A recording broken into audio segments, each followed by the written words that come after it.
누군가의 어머니가 세상을 떠나고 한 가족의 가장이 숨을 거두고 그들의 아이가 죽는 것이 지극히 당연한 일상이었던 19세기.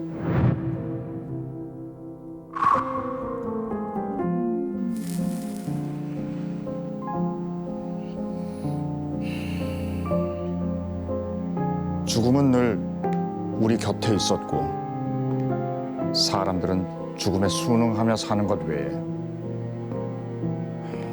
다른 도리가 없었습니다.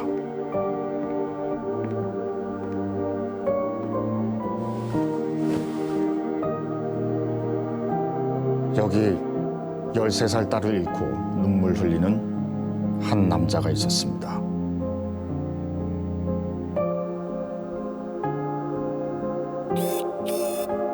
딸의 죽음을 결코 용납할 수 없었던 남자는 반드시 범인을 찾아내리라 마음먹습니다. 그는 프랑스의 화학자 루이 파스테르입니다.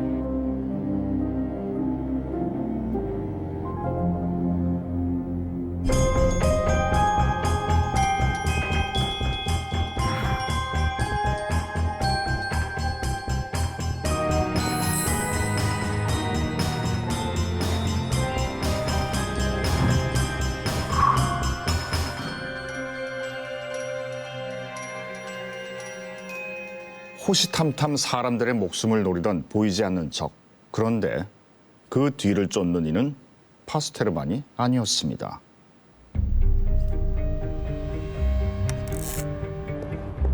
한 추적자는 런던 골목을 샅샅이 수색하고 있었고 또 다른 추적자는 비엔나 정신병동에 갇혀 있었습니다.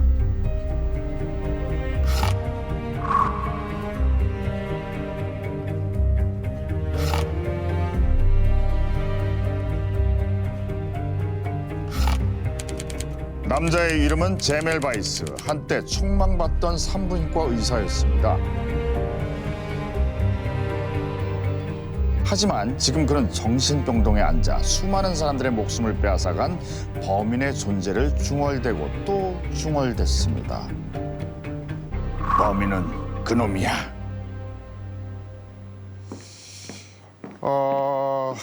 제멜 바이스 씨, 오늘 기분이 좀 어떠신가요?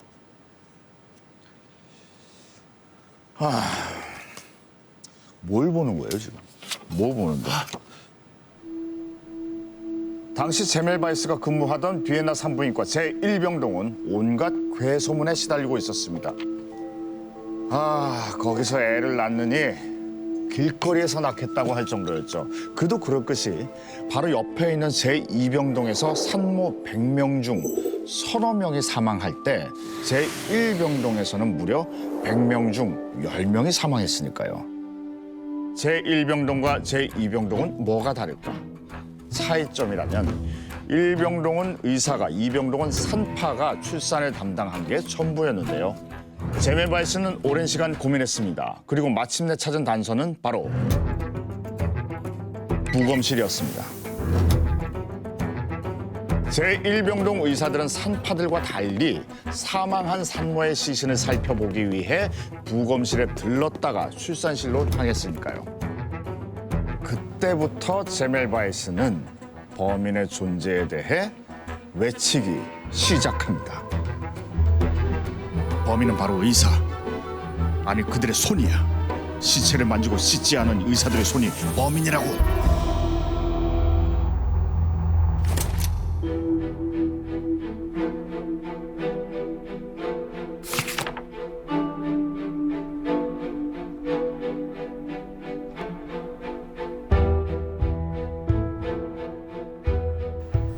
하지만 의사들은 제멜 바이스의 말을 믿어주지 않았습니다.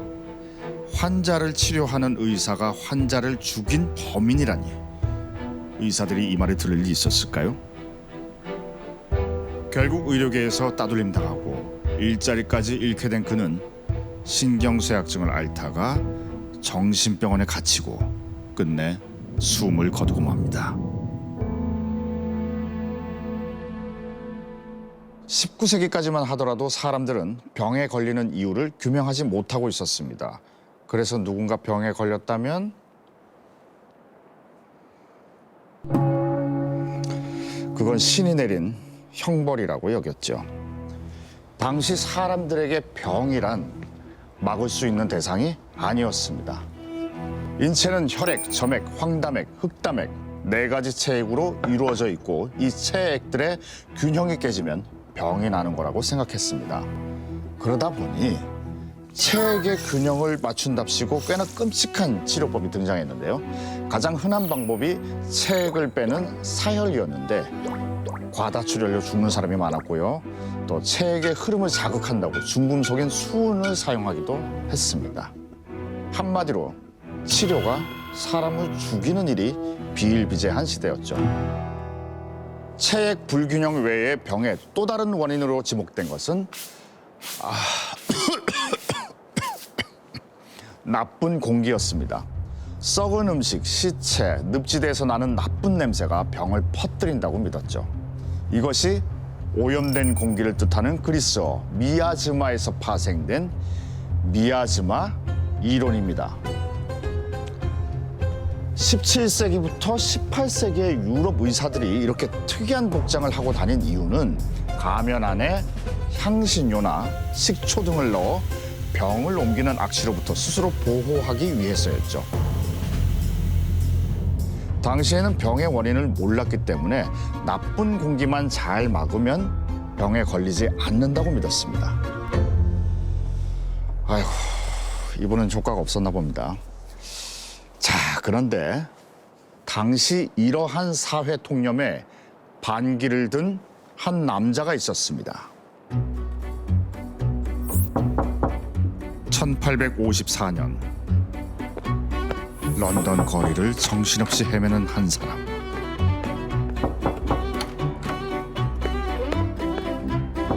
그의 정체는 런던의 의사 존 스노우였습니다. 혹시 그 물을 마셨나요?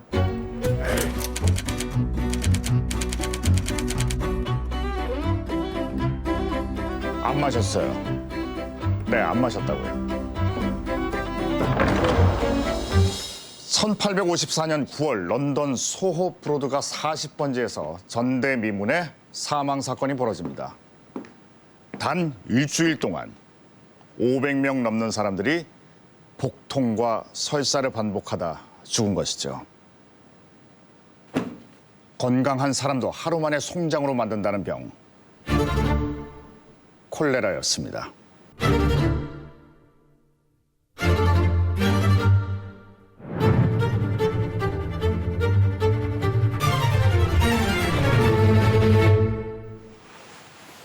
그런데 존 스노우는 콜레라로 줄초상 난 집들의 문을 두들기며 엉뚱한 질문을 퍼붓습니다. 혹시 그 물을 마셨나요?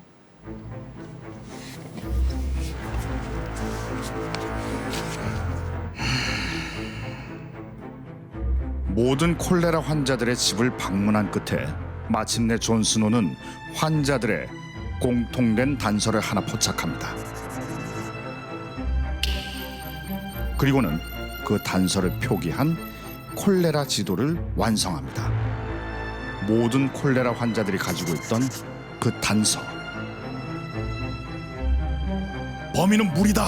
그들은 모두 브로드가 펌프에 오염된 물을 마셨다. 존 스노우는 브로드가 500명 사망 사건의 주범이 물을 통해 증식하는 무언가라고 여겼습니다.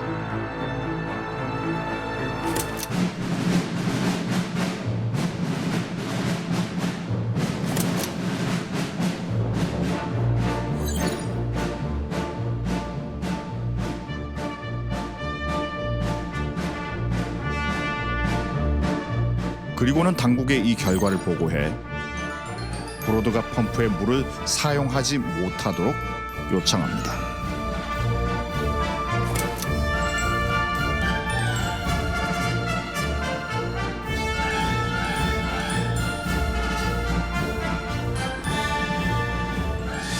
그렇다면 도대체 물속에 무엇이 사람들을 죽음으로 내몰았을까요?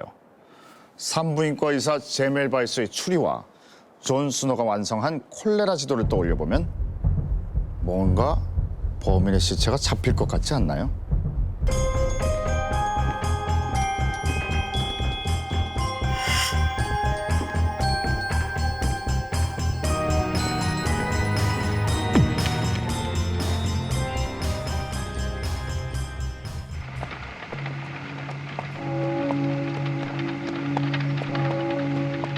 프랑스에서 이름난 과학자 파스테르가 세 번째 추적자가 된 건 그의 인생에 엄청난 비극이 찾아왔기 때문이었습니다.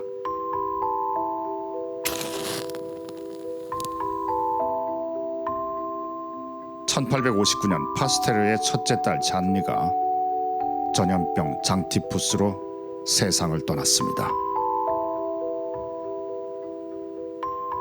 그로부터 얼마 지나지 않은 1866년 둘째 딸 세실 역시 같은 병으로 숨을 거뒀습니다.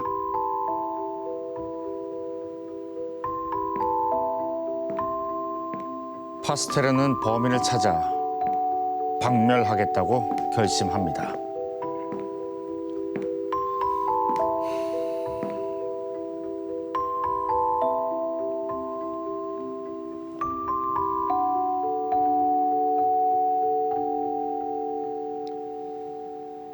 왜냐하면 그는 이 죽음을 만든 범인이 누구인지 어렴풋이 알고 있었기 때문입니다.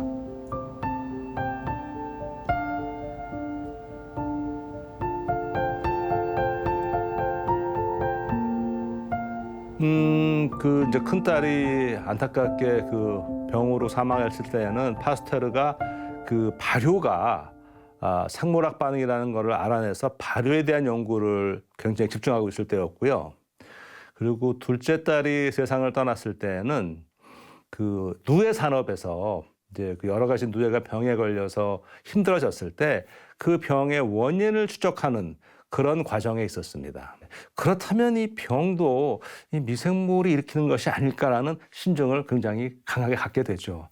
하지만 그 당시로서는요, 그의 생각이 곧바로 받아들여지기에는 너무나 어려운 시기였고요. 파스테르는 이를 극복해야 하는, 넘어야 할 큰 산이 있었습니다.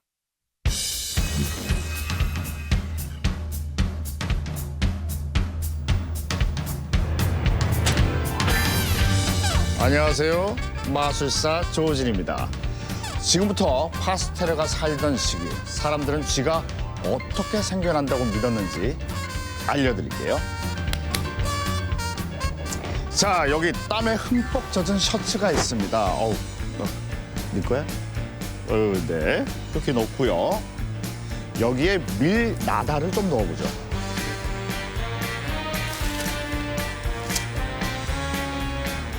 그리고 이 셔츠를 항아리에 넣어서 어두운 창고에 둡니다. 그러면 얼마 후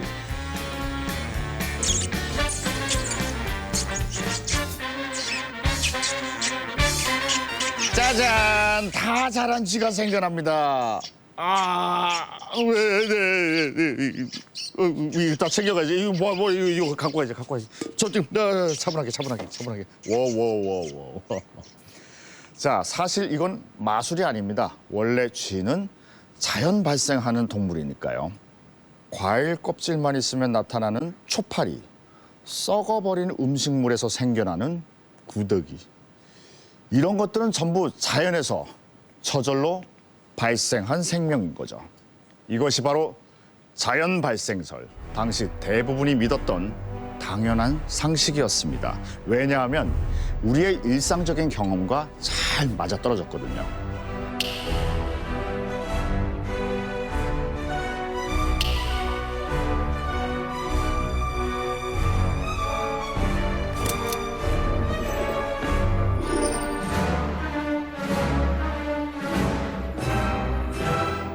당시엔 이 현미경을 통해 보이는 미생물은 썩은 고기에서 저절로 생겨나는 결과물일 뿐 고기를 썩게 하는 원인이라고는 생각지 못했습니다. 오, 깜짝이야. 무슨 일이라도 생긴 걸까요? 한번 가보겠습니다. 자, 모여서 뭘 보고 있는 걸까요?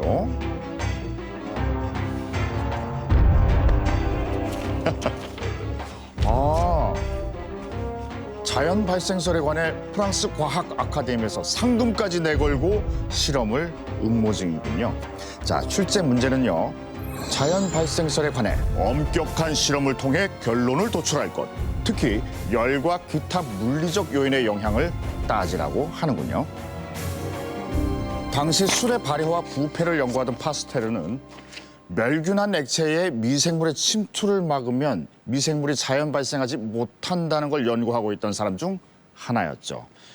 이 문제를 본 파스테르 입장에선 가만히 있을 수가 없었겠죠. 그런데 아카데미에 응모하기 위해선 해결해야 할 문제가 한 가지 있었습니다.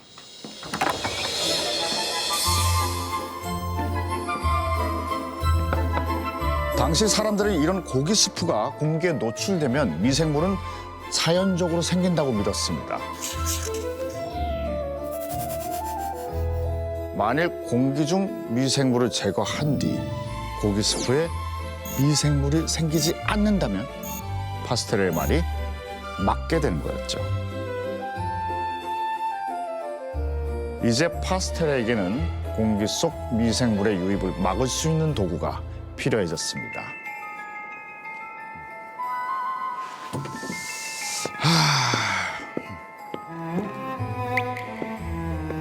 저기요. 아이고, 좀 먹지도 않은데 갖고 가시면 엿 썰고 겉 썰고 몰라요? 헤이. 어?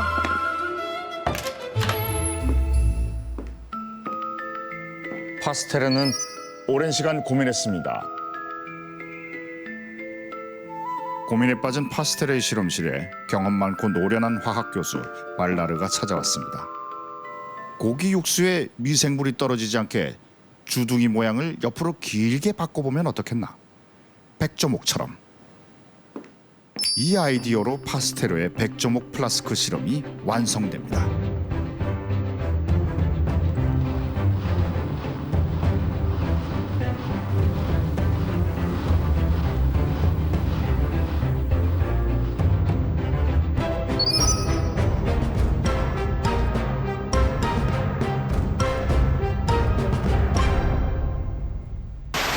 미생물이 스스로 생겨나는 것이 아니라 외부에서 유입돼서 생겨난다는 걸 증명하기 위해 파스테르는 어떤 실험 내용을 설계했을까요? 우선 파스테르는 백조의 목처럼 S자 모양으로 길게 느린 플라스크를 준비했습니다. 그리고는 플라스크에 고기 스프를 넣고 끓여서 균이 없는 상태를 만듭니다. 이제 이 플라스크 안의 공간은 멸균된 공간이죠. 플라스크의 목끝은 열려 있어 공기가 자유롭게 드나들 수 있지만 그 목이 S자 형태로 길고 굽어 있기 때문에 공기 중의 미생물이 안쪽까지 들어오기는 어렵습니다. 우리가 화장실이나 싱크대 트랩이 S자 모양으로 생겨서 악취가 올라오기 힘들게 만든 걸 생각하면 쉽죠? 그렇다면 이후 백조목 플라스크 안의 고기 스프는 어떻게 됐을까요? 아무리 시간이 지나도 미생물은 생겨나지 않았습니다.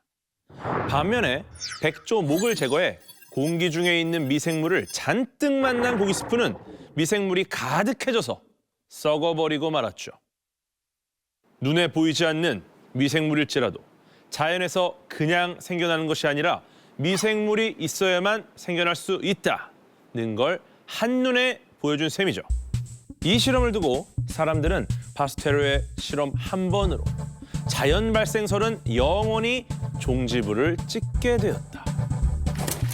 지금도 프랑스 파스테르 박물관에는 파스테르가 사용했던 백조목 플라스크가 그대로 전시되어 자연 발생설이 뒤집히던 그 순간을 생생히 전해주고 있다고 하네요.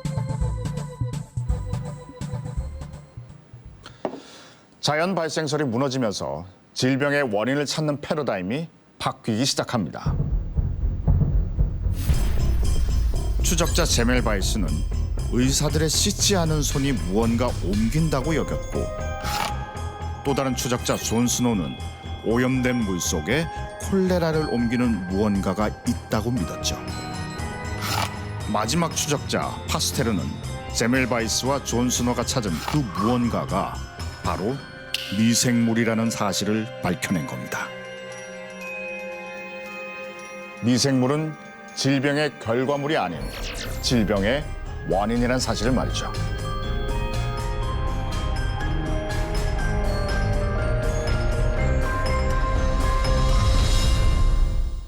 (1870년대) 파리 의과대학에서 한 의사가 출산 과정에서 생기는 산용열에 대한 강연을 진행할 때였습니다. 그런데 갑자기 파스테르가 벌떡 일어나 어디선가 많이 들어본 듯한 말을 했습니다. 산모들을 죽이는 범인은 바로 미생물을 옮기는 당신 의사들입니다. 그런데 그 말을 들은 의사는 바로 대받아쳤습니다. 파스테르, 당신이 맞을지도 모릅니다. 하지만 제 생각에 당신은 그 미생물을 영영 못 찾을 것 같군요. 일리 있는 지적이었습니다. 분했지만 반박할 수 없었습니다. 특정 균이 특정 질병을 일으키는 것을 증명하지 못하는 한 미생물을 향한 경고는 공허하게 들릴 뿐이었습니다. 그런데 그 무렵 파스테르에게 믿을 수 없는 소식이 들려옵니다. 미생물학계의 대부인 자신을 제치고 다른 사람이 먼저 병과 세균의 상관관계를 입증했다는 겁니다. 대체 얼마나 대단한 사람이기에 인류에 보이지 않는 적의 존재를 증명까지 해낼 수 있었던 걸까요?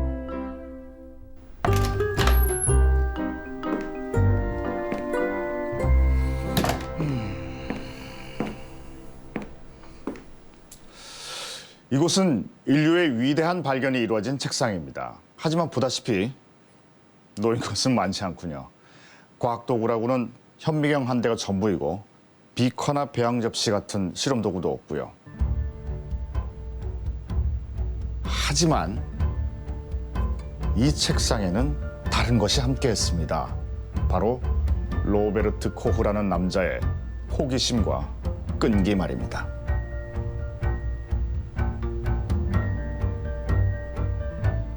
독일 볼슈타인 지역의 의사였던 로베르트 코흐.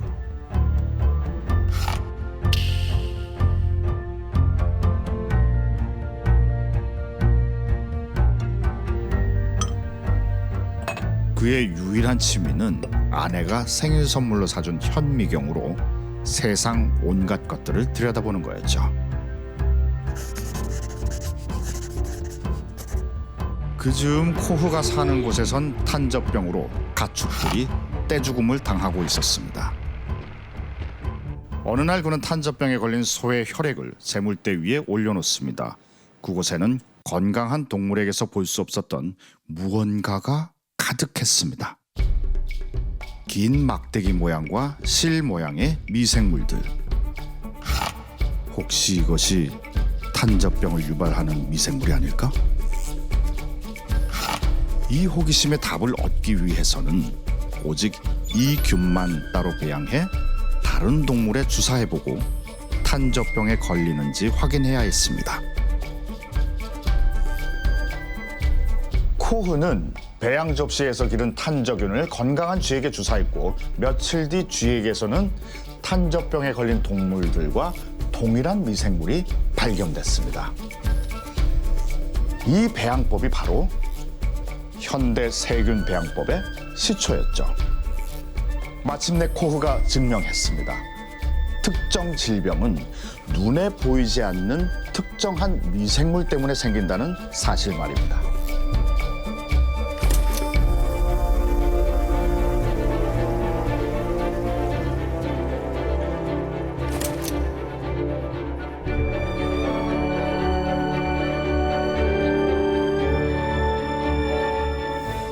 코흐는 특정 질병이 특정 미생물에 의해 발생한다는 가설을 과학적으로 증명하고 싶었어요. 그래서 만든 것이 체계적이고 엄격한 검증 절차입니다. 코흐는 병원균이 진짜 질병의 원인인지 증명하기 위해 감염병 원인 규명을 위한 기본 원칙을 명확하게 정리했습니다. 이렇게 만들어진 것이 바로 코흐 4원칙입니다. 첫째, 가장 먼저 병원균은 특정 질병이 있는 모든 환자에게서 반드시 발견되어야 한다. 둘째, 병원균은 환자로부터 분리되어 순수 배양되어야 한다. 셋째, 순수 배양된 병원균을 감염 가능성이 있는 동물에 접종했을 때 원래의 질병과 동일한 질병이 발생해야 한다. 마지막 넷째, 실험적으로 감염된 동물로부터 병원균을 재분리해야 한다. 이 원칙은 후대 과학자들에게 특정 병원체가 특정 질병을 일으킨다는 인과관계를 과학적으로 증명하는 절대 원칙이 되었죠. 코흐 4원칙은 100년이 훨씬 지난 지금까지도 현대의학의 진단에 있어서 절대적으로 중요한 기반이 되고 있습니다.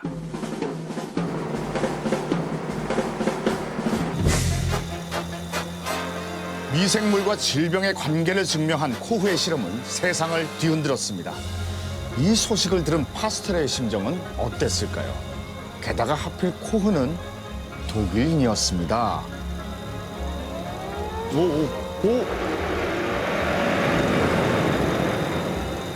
독일과 프랑스의 전쟁 이후 당시 프랑스인 중에 독일인을 좋아하는 사람은 거의 없었죠.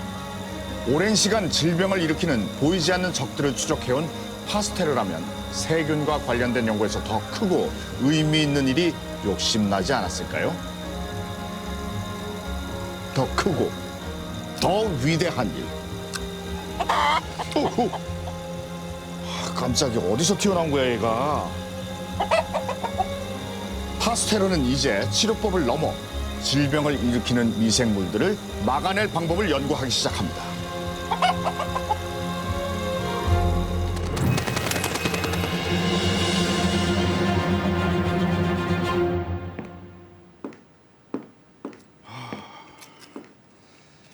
닭 콜레라를 일으키는 미생물로 여러 실험을 하면서도 파스테르의 머릿속엔 언제나 전염병을 일으키는 미생물들을 막을 생각뿐이었죠. 그러던 어느 날 파스테르의 실험실에는 제때 치우지 않아서 오래 방치된 콜레라균이 있었는데 파스테르가 이 균을 닭에게 주사해보자고 합니다. 해볼게요. 미안해. 자, 다음날 파스테르는 별 기대 없이 닭장 문을 열었습니다. 당연히 콜레라에 걸려 죽었을 거라 생각한 닭들이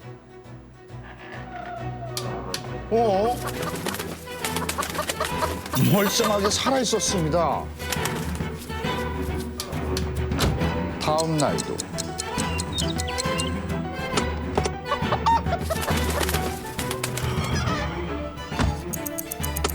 다다음 날도 다다다다다다다다다다다다다다다음 날도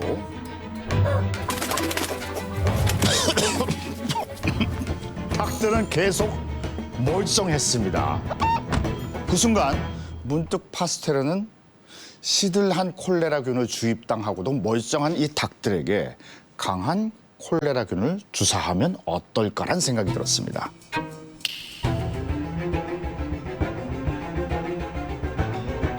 진짜 미안해.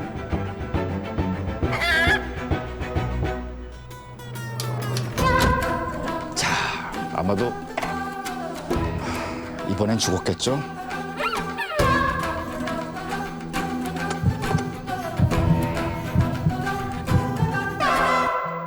아니, 세상에 이럴 수가! 이번에도 닭은 죽지 않았습니다. 파스테르가 발견한 게 도대체 뭘까요? 그만해, 내가 닭 되겠다. 자, 여러분. 감이 오시죠? 바로 백신이 탄생한 그 순간이었습니다.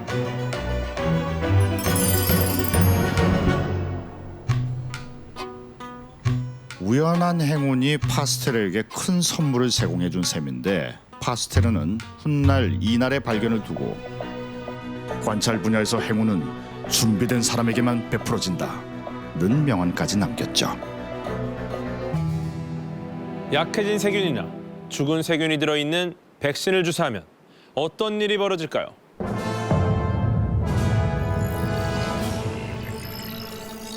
제일 먼저 당신의 몸속으로 수많은 세균들이 침입합니다. 지금부터 세균에 맞서서 반응하는 우리 몸속의 세포들을 먼저 소개하죠. 정찰병 대식세포, 전투병 호중구, 면역계 정보 전달자 수지상세포, 만능사령관과 같은 T세포, 항체 공장인 B세포 정도를 꼽을 수 있을 겁니다. 세균이 침입해서 당신의 면역 체계를 깨우면 가장 먼저 등장하는 세포는 바로 정찰병 역할을 하는 대식세포입니다. 대식, 말 그대로 엄청나게 세균을 먹어치우는 녀석이죠. 대식세포의 신호를 포착해 다음으로 등장하는 것이 호중구입니다. 백혈구의 일종인 호중구는 면역계의 전투병이죠.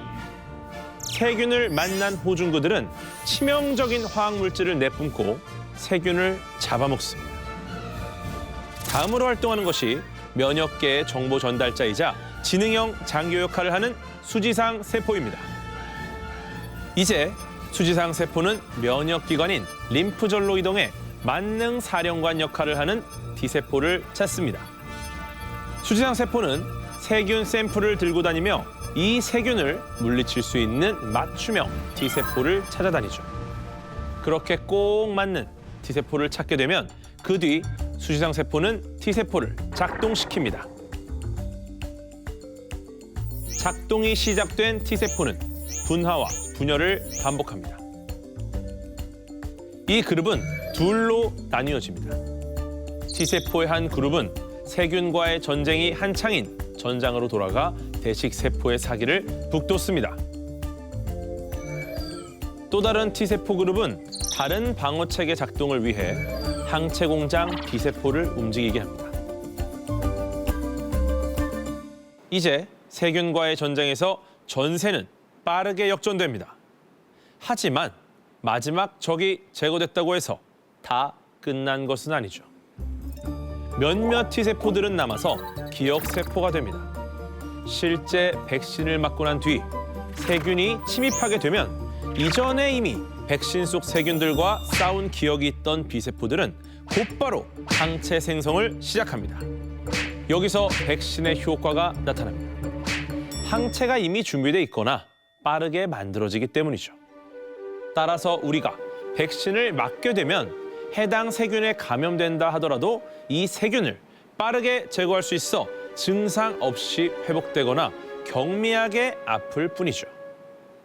이것이 바로 파스테르가 만들어낸 백신의 원리입니다. 그 당시 백신이라는 건 결국 이 살아있는 병원체를 약화시킨 약독화된 미생물이거든요. 사람들이 봤을 때는 아니 내 몸에다가 아무리 약화가 됐다 하더라도 병을 일으키는 그 병원체를 집어넣겠다고 파스테르가 자기의 이런 생각을 강변했지만 믿어주는 사람이 많지 않았어요. 너무나 답답했죠. 이럴 때 어떻게 해야겠습니까? 네, 백문이 불여일견입니다. 다 모여보세요. 제가 직접 보여드리겠습니다. 그런 결정을 내린 것이죠.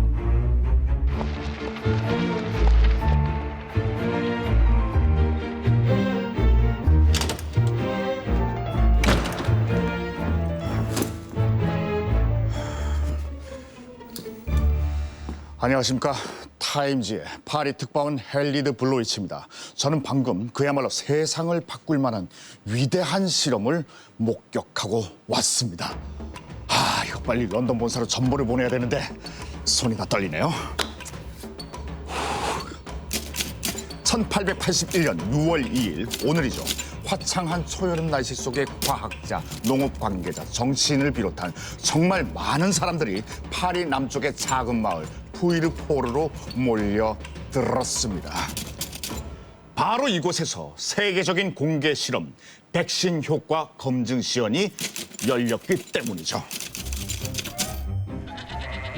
우리를 기다리고 있던 건 이번 공개 실험에 동원된 약 50마리 양, 소, 염소들이었습니다. 이들 중 절반 25마리는 지난 5월 파스테르 선생이 준비한 탄저병 백신을 접종했고 나머지 절반은 백신을 접종하지 않았습니다.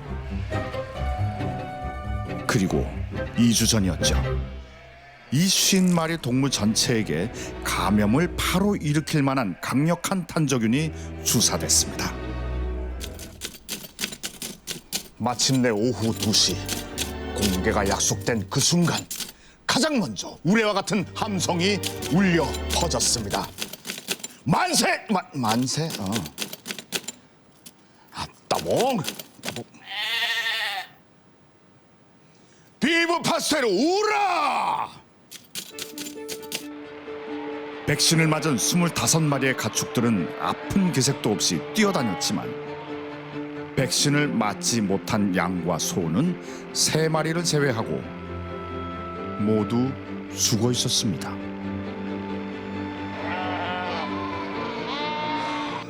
탄저병이라는 죽음의 소나기에서 살아나와 뛰노는 양떼들을 보는데 정말이지 그 광경은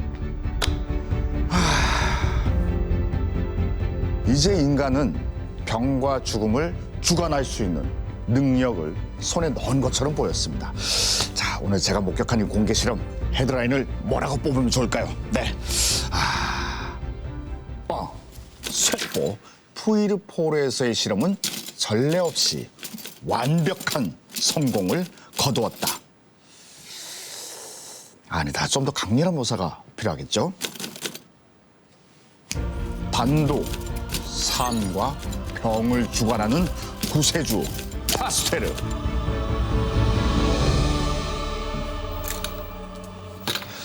이제 파스테르는 약화된 세균을 이용한 백신으로 미생물이 질병을 일으키는 것을 막아냈습니다.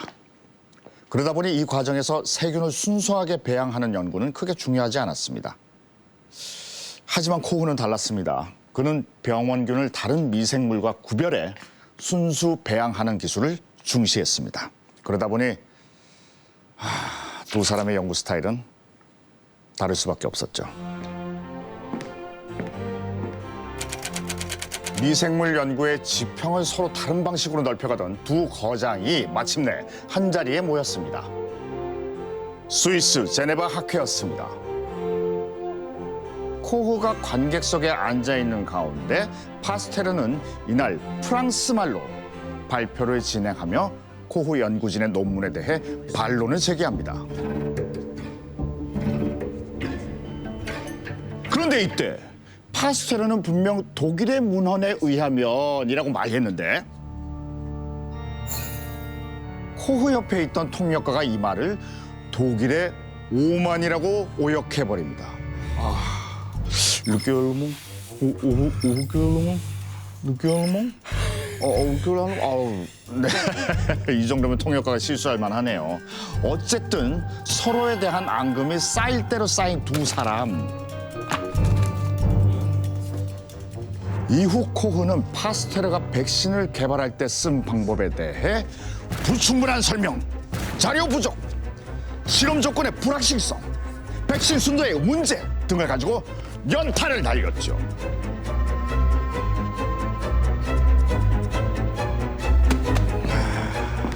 미생물학계 두 거장은 이 일을 계기로 앙숙이 되어버렸고 두 사람의 경쟁은 양국의 감정 싸움으로 번져나갔습니다.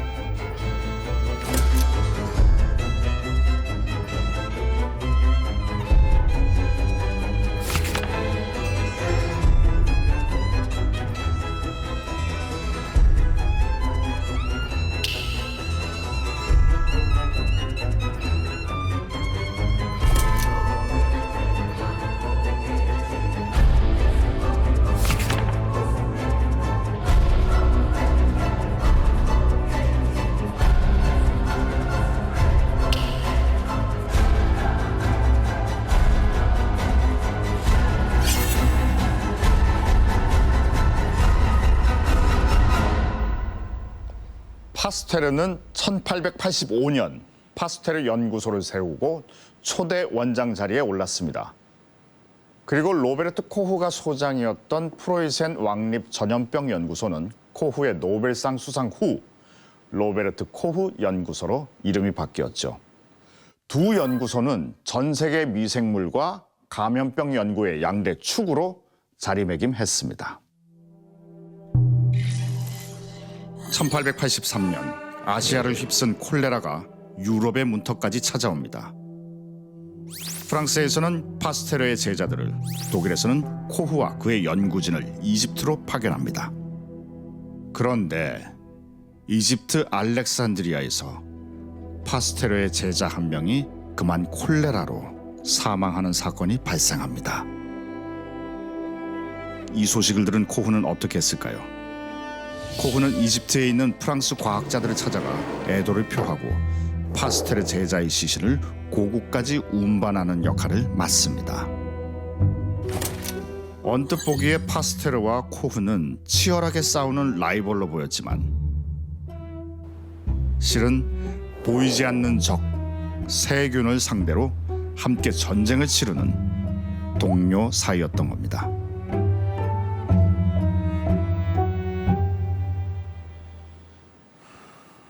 마치 백신과 세균처럼 두 과학자는 서로에게 독이자 해독제였던 거죠. 서로를 라이벌로 여기는 두 거인의 연구는 계속 이어졌습니다. 코후와 제자들은 질병의 원인 규명과 치료에 집중합니다. 반면 파스테르는 제자들과 함께 탄저균 백신에 이어 광견병 백신까지 개발하며 보이지 않는 적을 막을 방법을 계속 연구합니다.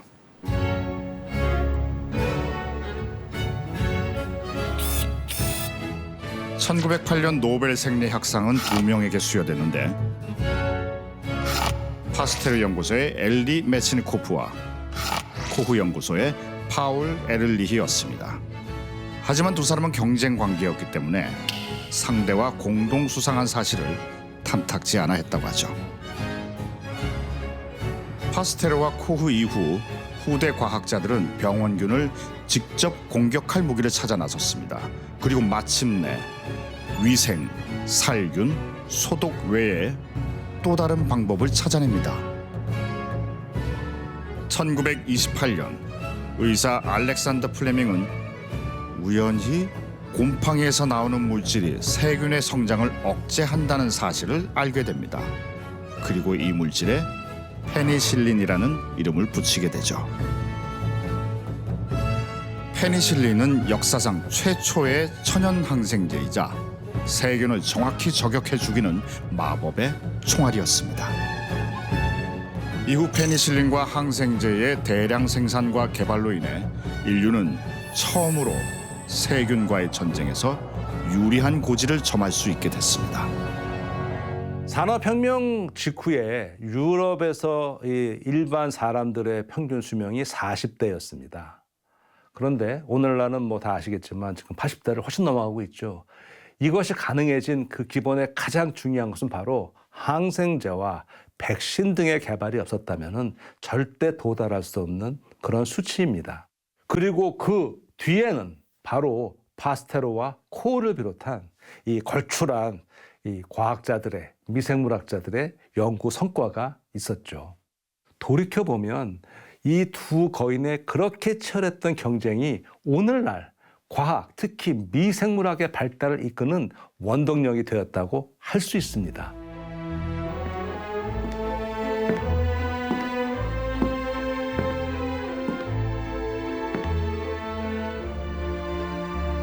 인류에게 병이란 신이 내린 형벌이거나 공기가 나빠서 사는 환경이 더러워서 생긴 현상으로 치부하며 살아왔습니다.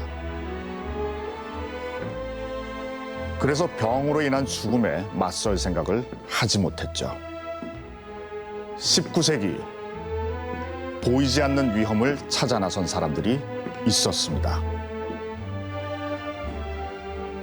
지금 우리가 누리고 있는 이 시간은 보이지 않는 적을 물리친 거인들이 우리에게 준 선물인지도 모릅니다.